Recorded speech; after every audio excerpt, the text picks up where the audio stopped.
माझं नाव योगेश दिलीप नष्टे. मी दिगंचिता रहिवासी आहे.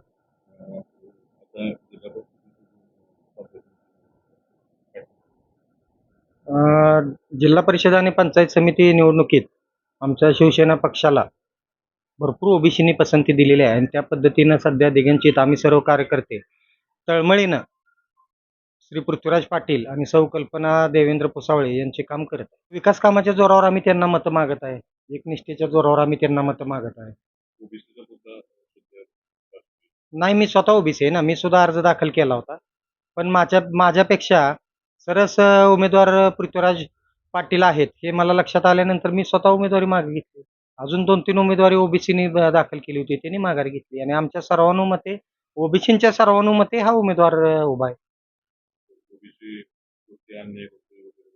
काय काय नाही, अन्याय वगैरे काय नाही. ओबीसींना दिगंचितल्या सर्व ओबीसींना माझ्या माहितीनुसार बऱ्यापैकी सर्व पदांवर ओबीसींना संधी मिळालेली आहे.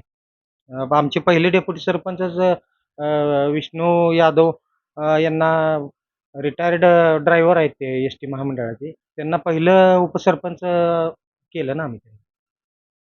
त्यानंतर मुन्नाभाई तांबोळी यांना उपसरपंच केलं. ओबीसी हा मुद्दा माझ्या तर वैयक्तिक मतानुसार ओबीसी ह्या मुद्द्यावर ही निवडणूक नाही.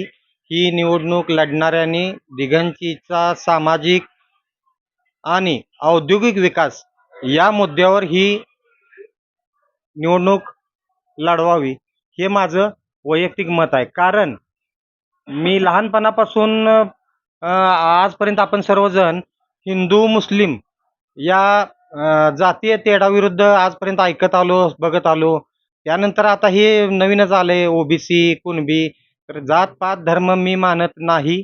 गावचा विकास झाला पाहिजे, इथल्या तरुणांचा विकास झाला पाहिजे. व्यापार, उद्योग, व्यवसाय हे व्यवस्थित चालले पाहिजेत.